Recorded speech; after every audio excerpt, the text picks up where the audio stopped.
On vous souhaite la bienvenue à ériclatour.com. Dans quelques instants, on reçoit Maxime Tremblay qui réclame une véritable consultation publique lorsqu'il y a des cas de dézonage à Saint-Jean-sur-Richelieu.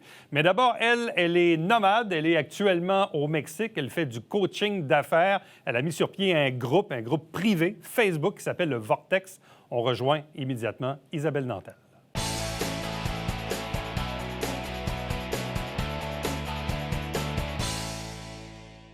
Je la suis sur les médias sociaux depuis plusieurs semaines, voire plusieurs mois. Et là, je me dis, il se passe quelque chose. Parce que, bon, je constate évidemment qu'elle est à l'étranger, qu'elle est au sud, qu'elle est au Mexique. Mais il y a un projet derrière ça. Au-delà de ce voyage-là, il y a un projet qu'on appelle le Vortex. Et on la rejoint immédiatement, quelque part entre Tulum et Cancun au Mexique. C'est Isabelle Nantel. Bonjour et bienvenue. Bonjour, merci beaucoup de l'invitation. Bonjour, Éric. Bonjour. Est-ce qu'il fait beau aujourd'hui au Mexique? Il fait vraiment beau et très chaud. Bon. Explique-nous un peu, premièrement, parce que, bon, vous avez quitté le Canada au mois de septembre. Vous avez fait quand même un long périple avant d'aboutir au Mexique depuis le mois de décembre, mais ça fait quand même un bon bout de temps que vous avez quitté.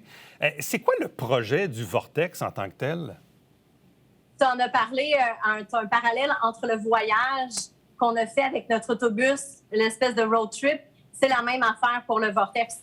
C'est un voyage au niveau de l'entrepreneuriat que j'ai voulu lancer l'an passé, qui a dû avoir plein de petits peaufinements. Puis le Vortex, c'est le résultat. C'est un espace entrepreneurial, mais qui nous propose de faire les affaires autrement. Un peu comme notre road trip, vivre autrement, on l'a transposé dans le Vortex. Bon, évidemment, un voyage comme ça se prépare longtemps d'avance. Il y a une logistique. Explique-nous un peu les premiers balbutiements de ce projet-là. Bien, tu vois, j'habitais dans les Caraïbes, dans mon voilier. Je sentais que ma business avait besoin de quelque chose et je me rappelle d'avoir rushé parce qu'en business, tu veux toujours innover. Et je me sentais dans une espèce de vortex. Tu vois, je fais le même geste que le vortex. Je me sentais là-dedans, mais c'était pas stressant. C'était juste en suspension, sauf que je sortais pas de programme. Je n'étais pas en train de couler, j'étais en train de m'élever, mais c'était vide. J'avais aucune idée. J'étais en train d'incuber que je me devais de faire les affaires autrement. Notre nomadisme a déteint sur notre business. Puis, bien, ça a pris pratiquement 1 an à l'incuber, ce vortex-là. Puis, pour plein de raisons, bien, ça l'a éclos au mois de décembre. Et depuis, c'est phénoménal ce qu'on vit. Faire les affaires autrement, c'est ça le vortex. Bon, fais-nous peut-être un petit résumé de ton... de ton monde entrepreneurial, bon, parce qu'on t'a vu évidemment opérer dans la région de Saint-Jean-sur-Richelieu, dans un domaine particulier, même participer ou remporter des concours. Bref, fais-nous un peu un résumé de qui est Isabelle Nantel. Une entrepreneur, c'est clair, mais qui est Isabelle? Isabelle, elle se réinvente tous les jours. J'ai pas le goût d'étiquette, j'ai pas le goût de statut. Je suis juste une femme qui adore l'entrepreneuriat et qui se déploie beaucoup dans l'entrepreneuriat. Par contre, on est devenu nomade, ce qui est différent de dans le temps où on se côtoyait à Saint-Jean, où on était sédentaire. J'étais nomade, je n'avais pas accès encore. Quand tu as accès au nomadisme, tu as accès à toutes les possibilités. Et pour ça, il faut que tu sortes du 3D. J'étais très dans le 3D avant. Ce qui est parfait, là, c'est mon cheminement là, que je partage. Dans le 3D, c'était le quotidien, c'était la lenteur, c'était les responsabilités. Mais l'entrepreneuriat, ce n'est pas juste ça. On parle de mettre l'entrepreneur au centre de sa business. Et le 3/4 du temps, on lui impose, on lui suggère du 3D. Comment créer du revenu, convertir, mettre ça dans un horaire de travail. C'est du féminin masculin. Puis, ben c'est tough de sortir du masculin en affaires, surtout en tant que femme, parce que tu veux te déployer, tu veux faire une différence. Et c'est l'alignement du féminin sacré qui a fait la différence dans le vortex. Bon. Et ton entreprise œuvrait dans quel domaine à ses départs, si on veut? Ça a toujours été du coaching d'affaires. Quand on s'est connus, c'était avec Pictum. Je ne sais pas si tu te rappelles, c'était une entreprise de gestion familiale. Pictum, ça a vraiment été un chaos total, un chaos familial. On a vendu l'entreprise. Mais ça a été génial parce que j'étais en dette. Et pour payer ces dettes-là, je travaillais déjà pour Futurpreneur, mais à titre de mentor. Et j'étais excellente. Puis je me suis dit, si je suis bonne en mentorat, je vais en faire une business pour au moins payer mes dettes. Mon Dieu, j'en vis maintenant. Ça s'est déployé de coach d'affaires à présence illimitée parce que maintenant, je m'appelle coach d'affaires, oui, mais beaucoup plus présence illimitée. Quand c'est à partir du 3D avec la méthode des boîtes, organisation, tu sais, Pictum, organisation, la chire était proche. Mais après ça, outre l'organisation, il y a l'identité. Il y a tout ce qui est féminin, masculin, énergétique que j'ai déployé dans ma nouvelle version d'Isabelle. C'est ça qu'on voit dans le Vortex. Et là, maintenant, tu as une entreprise qui est donc nomade, donc il n'y a plus de... La distance importe peu, c'est ça? Bien, je pense que au final, la distance n'importe pas, no matter what. Là, je pense que les frontières, on se les met dans notre tête, mais je ne crois pas qu'elles existent réellement. Mais il y a plein de formalités. Là, on parle de structure financière et structure juridique. Ouais. La mienne est encore Inc. Ça ne va pas rester Inc. longtemps, je pense. Pas certaine. OK, mais justement, on est dans une entreprise. Bon, une entreprise, c'est une mission, c'est des valeurs, mais comme on disait, c'est des revenus, c'est des dépenses. Là, on fait le choix de partir du pays sur une très, très, très longue période. Est-ce que ça veut dire qu'on laisse tout derrière soi? On vend tout ce qu'on avait? On mise tout sur l'autobus, sur le Vortex ultimement?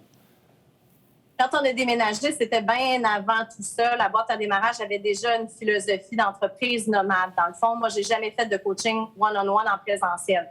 On est parti vivre dans les Caraïbes sur notre bateau.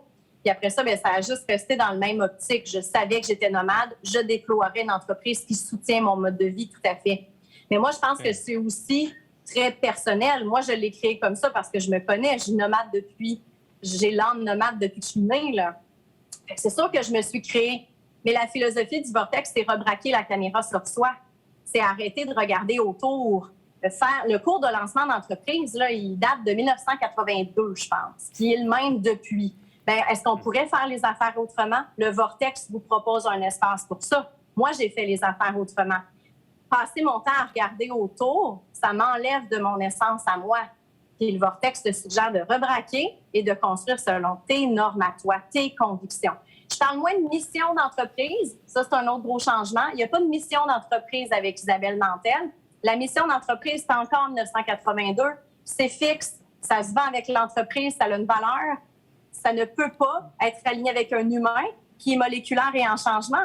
Fait qu'on a enlevé la mission d'entreprise qui stressait donc bien les entrepreneurs en démarrage.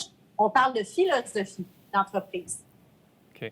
Là, une journée type là, de ce temps-ci, ça ressemble à quoi? Parce que, bon, je vois une présence quand même assez importante au niveau des médias sociaux, Facebook, Instagram, les stories, des directs. Bref, ton quotidien ressemble à quoi? Mon quotidien ressemble à ça. Ça, c'est le geste de mon téléphone en Voxer. Je me suis construit une entreprise qui va bien avec moi. Donc, j'ai une grosse équipe qui supporte toutes les autres boîtes administration, comptabilité, name it. Moi, je fais juste où je suis excellente. Je diffuse ma lumière en coaching. Mes clients sont pratiquement tous par l'application Voxer. Donc, ce qui me permet de ne pas nécessairement faire de consultation. Ça, c'est Zoom pour moi, là. Ouvrir mon laptop puis être devant 1 heure par semaine. J'en fais très peu. C'est une présence illimitée. Mes clients ont accès à moi 24/7 par le Voxer. Les clients du Vortex ont accès à une programmation. Fait que moi, ma job, c'est de show up. Mindset ta semaine le lundi, speed coaching le mardi, des workshops. Hugo, mon conjoint, fait le bounce tes idées. Il y a une programmation de fixe, l'espace sacré d'entreprise. Puis on navigue de même. Puis je vais à la plage le soir, puis j'ai un 5 à 7. Et là, dans le fond, je reviens encore à cette appellation du Vortex parce que c'est un groupe fermé sur Facebook. Donc, qu'est-ce que ça prend pour avoir accès à ce Vortex-là, à ce groupe fermé sur Facebook? Ça prend 33$ par mois. That's it. Tout ce que ça prend. On a Facebook parce que Facebook, c'est simple. Encore, ça reste à voir tous tes changements. C'est un groupe privé, puis tu cliques sur le lien, t'achètes et tu as accès à toute cette communauté-là, cette programmation, ce coaching et plus encore. Là, un espace de rodage, des lives comme tu le souhaites. Il y a beaucoup d'interactions et ça sert à se déposer tel que l'on est. On est en démarrage. On ne comprend pas comment le faire dans le lancement d'entreprise. On ne se sent pas aligné avec des études de marché, c'est qui ta clientèle, tes comparatifs. C'est compliqué au début. On fait les affaires autrement dans le Vortex. Tu es en démarrage à 33$ par mois. Tu en as en tabarnouche pour ton argent.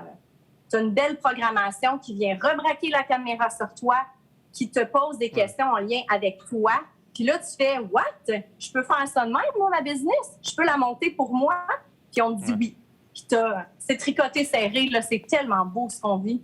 Fait que c'est un groupe d'entraide, de soutien, d'échange, bref, c'est du partage, là. C'est un espace sacré. Moi, j'appelle ça espace sacré parce qu'on n'en a plus d'espace pour être en affaires moléculairement, énergétiquement. Là. Il y en a de moins en moins. C'est un espace sacré où on mise sur l'exposition, la co-création et la contribution. On est à l'ère du Verseau, là. C'est terminé la rigidité. On a besoin des autres pour co-créer. On communique ensemble. Il y a une vibe qui passe entre nous deux et entre ta communauté. C'est la même chose dans le vortex. Exposition parce que est-ce qu'on peut s'exposer enfin dans toutes les sphères de notre vie? Co-création parce que les élémentales, qui sont les membres du vortex, les élémentales contribuent à ton élévation. Je m'élève, nous nous élevons. Puis les co-créations, contributions, bien, ça va de soi, là. On peut plus faire des business tout seul. On ne peut plus faire de business tout seul. On l'a vu, là, avec ce qui s'est passé dans les 2 dernières années. On a besoin de ça, de cette synergie-là. Et là, quel est l'itinéraire pour les prochaines semaines et les prochains mois?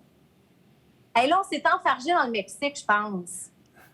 Mon fils est déscolarisé. Il fait du skateboard, puis il a trouvé un village à côté, un village bien organisé un peu pour les expatriés. Puis nous, bien, on vend le schoolie. Il est à vendre. On vend le schoolie, on s'installe en appartement. Je ne sais pas comment je vais faire. C'est une belle expérimentation, mais c'est ça aussi le vortex. Ouvrir les possibilités et aller jouer là-dedans. Fait qu'on a pour 6 mois. Puis après ça, je pense que le Costa Rica, ça me séduit. Fait que je pense qu'on va aller vers là, mais c'est loin 6 mois quand même. Et fiston, à quel âge? 14 ans. Bon, puis il aime ça, lui, ce mode de vie-là? Mais il va plus à l'école, il fait ce qu'il veut, il fait juste du skate maison, qui aime ça. Oui, il adore ça. Il adore le skateboard, c'est sa passion. Et il fait que ça. Il adore ça. Bien, Isabelle Nantel, merci beaucoup. Bonne chance dans la suite de ce projet particulier. Oui! Puis on invite les gens donc à se renseigner pour aller chercher plus d'infos, plus de détails sur ce que c'est, entre autres, le vortex et tout le reste. Tout à fait. Merci pour l'invitation et ce bel échange. C'était génial. Ça fait plaisir. Merci. Restez avec nous. On vous revient après ceci.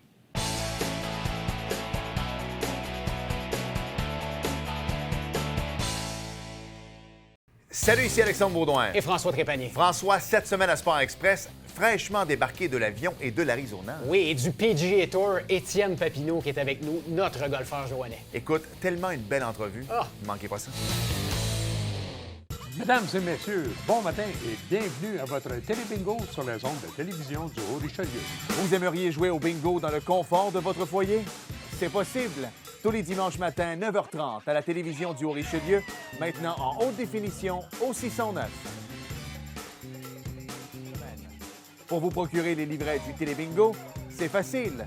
Consultez la liste de nos 30 dépositaires au www.tvhr9.com.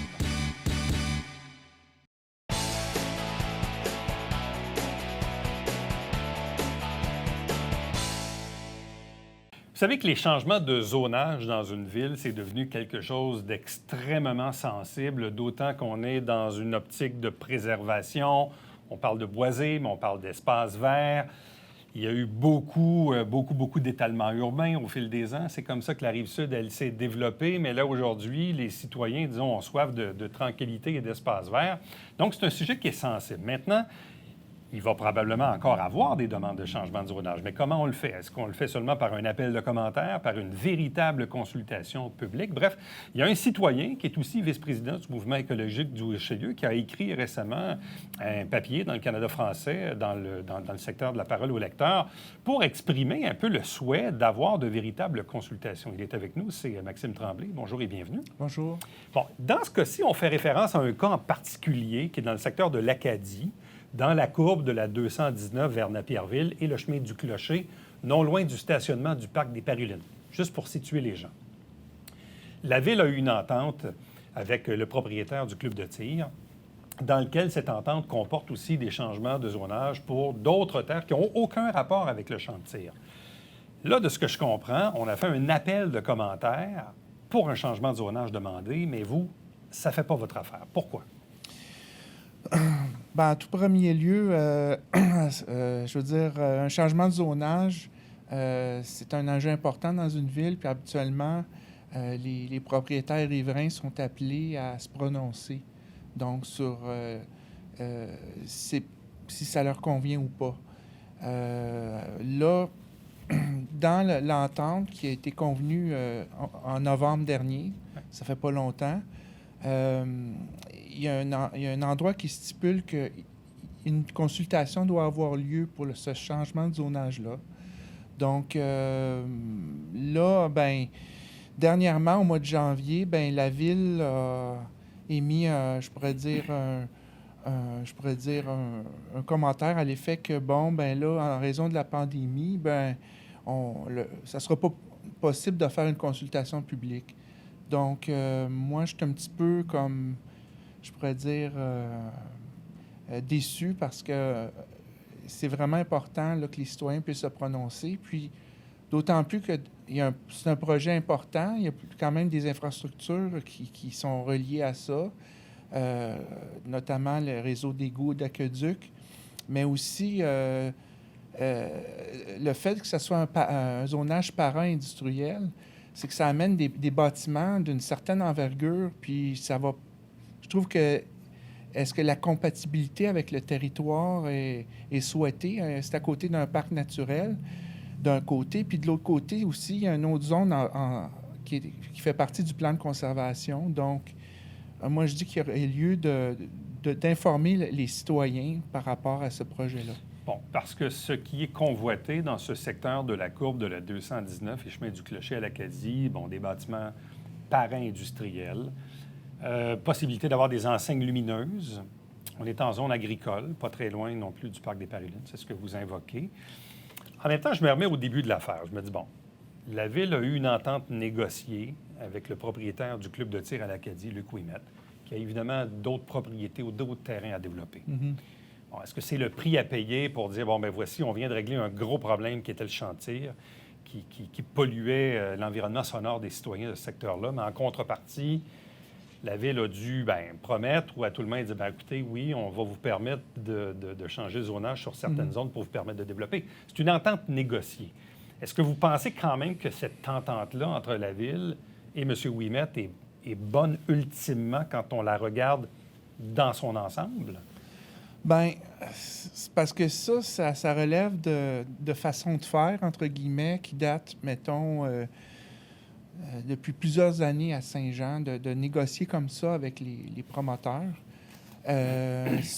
C'est derrière des portes closes, là. Donc, à un moment donné, c'est parce que, étant donné que là, on est dans un contexte où est-ce que les enjeux territoriaux deviennent de plus en plus importants, la protection de nos terres agricoles, la protection des milieux naturels, ça devient un enjeu préoccupant même pour les citoyens.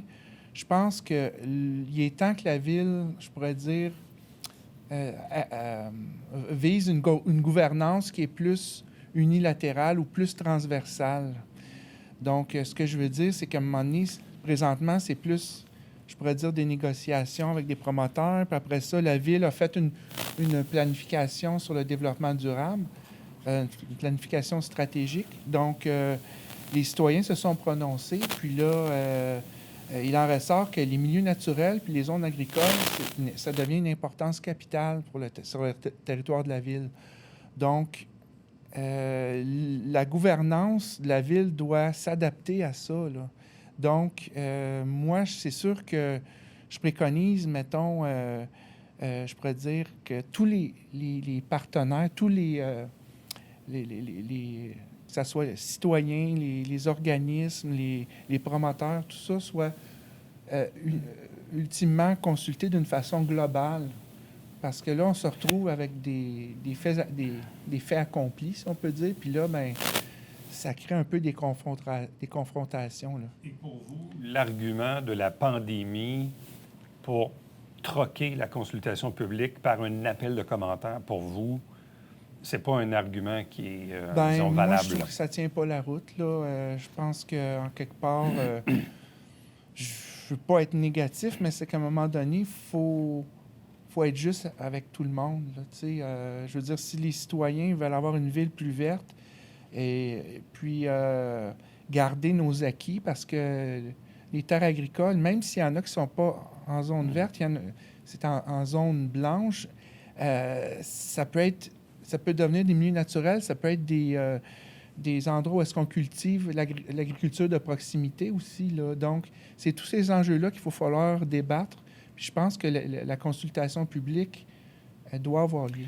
Souhaitez-vous que Mme Bouchard, la nouvelle mairesse, s'engage à toujours se donner l'obligation de tenir des consultations publiques à chaque fois qu'on y va par des changements de zonage ou dans des cas spécifiques? C'est parce que moi, je dis que oui, parce que là, ce qui reste comme territoire, là, qui n'est pas développé, c'est soit des milieux agricoles ou des milieux naturels. Donc, c'est toujours des enjeux à un moment donné pour regarder est-ce que c'est nécessaire. Est-ce qu'il n'y a pas moyen de redéployer la ville sur elle-même? Ça veut dire que regarder dans les parcs industriels les zones ou des terrains qui restent, qui peuvent être encore développés, parce que les infrastructures sont déjà là. Et puis, tandis que l'exemple de la courbe de la 219, il faut amener des infrastructures, il faut amener des fonds publics à débourser pour les entreprises qui vont s'établir là. Donc, si on considère encore les espaces vacants, c'est sûr qu'il en reste moins qu'il en restait, mais il y en a encore. Si on se promène dans les parcs industriels, là, il y en a encore à Saint-Jean. Donc, puis je pense que la demande n'est pas tellement pour des immenses structures, là. C'est plutôt pour les bâtiments para-industriels. C'est des genres de bâtiments, des garages ou des bâtiments qui sont entre commercial et industriel. Donc, c'est pas des super grandes superficies. Ça peut, j'imagine, se trouver encore dans les parcs industriels qu'on a. Au-delà de l'enjeu spécifique de la 219 intersection chemin du Clocher, quand vous regardez les enjeux à la grandeur de la ville, avec une première version du plan de conservation, une deuxième, peut-être même une troisième, ce que nous a dit la conseillère Racine Lehoux récemment, projet de sauvegarder le boisé de l'île Sainte-Thérèse. Bref, est-ce que vous êtes rassuré, à tout le moins, par ce que vous entendez, ou si pour vous, il y a encore des enjeux sur lesquels c'est pas clair pour vous? Là? Bien, moi, c'est ça. Dans le fond, en 2015, on a eu la dernière version du plan de conservation. Il y a eu un gain, si on peut dire, mais ce que j'ai pas aimé dans cette deuxième version-là, c'est qu'on a charcuté des parcelles qui étaient importantes du premier plan. On a dit, bon, on va en charcuter à certains endroits parce que, étant donné qu'il n'y a pas de boisé sur ces terrains-là, c'est moins important, mais c'est aussi important parce que le substrat, dans le fond agricole, là, c'est quand même les sols. Là. C'est des centaines d'années d'évolution, ça. Donc, on peut cultiver, puis si on laisse aller ça, ça devient des friches. Si on attend encore un peu, ça peut redevenir des forêts. On peut faire aussi du reboisement sur ces parcelles-là. Donc, moi, je dis que tous les terrains qui restent à Saint-Jean sont importants, puis il faut en discuter. Comment est-ce qu'on voit ça? Est-ce qu'il y a moyen de bonifier le plan de conservation encore plus, parce que ça représente quand même environ 1,5 du territoire, puis c'est pas énorme encore. Là. Donc, on a un retard à combler. Donc, le plan de conservation, il faut le bonifier, c'est sûr, mais c'est pas en charcutant encore certains endroits au profit de d'autres. À un moment donné, il faut quand même consolider, puis bonifier. Là. Souhaiteriez-vous que la Ville, ultimement, tienne une vaste consultation publique sur les enjeux environnementaux? Parce que là, j'ai l'impression souvent qu'on morcelle. Bon, là, c'est les golfs. Là, ça va être le boisé à l'île Sainte-Thérèse. Bon, là, c'est la 219 coin Clocher. Est-ce que vous souhaiteriez avoir, je ne sais pas, une vision d'ensemble des enjeux? Moi, c'est parce que, je veux dire, tu sais, l'exercice que la Ville a tenu en 2021 là, pour la stratégie de développement durable, moi, je pensais qu'elle voulait comme... J'étais un petit peu déçu parce que là, c'était juste un peu de sonder les citoyens sur quelle ville qu'ils voulaient avoir, mais il n'y a pas eu de... Je ne sais pas comment dire ça. Ça n'a pas été assez global pour dire, bon, ben là, regardez ce qu'on a, qu'est-ce qu'on fait avec ça. Dans le concret, on n'est pas allé là. Puis c'est ça, dans le fond, qui est comme de regarder sur le terrain, là, comment est-ce qu'on veut avoir notre ville, puis tous les enjeux, avoir une vraie planification urbaine. C'est sûr que ça serait souhaitable, mais à un moment donné, il ne faut pas trop, dépenser d'argent pour ça. Je veux dire, il faut aussi savoir que les gens, ils sont rendus là, ils veulent conserver entièrement, puis c'est depuis 2015, là, ils veulent conserver entièrement les milieux naturels. Donc, c'est sûr qu'à chaque fois qu'il va y avoir un développement d'étalement urbain, les citoyens, ils vont se lever puis dire non, on n'est pas d'accord. Donc, c'est pour ça qu'il faut qu'il y ait une transversalité là, à tous les niveaux. Maxime Tremblay, merci beaucoup. On verra la suite, là, d'autant que les séances du Conseil seront à nouveau devant le public. Là. Bon, capacité réduite peut-être encore quelques semaines, mais bref, vous allez pouvoir aller poser vos questions en vrai à l'Hôtel de Ville. Je vais inviter les citoyens à consulter sur le site Internet de la Ville, là, dans la section stratégie de développement durable. Il y a des documents PDF, là, puis vraiment, là, c'est très bien fait. Puis les gens peuvent se faire une idée par rapport à ce qui a été véhiculé comme information. Bien, merci beaucoup du tuyau. Parfait. Bonne chance. Restez avec nous. On vous revient après ceci.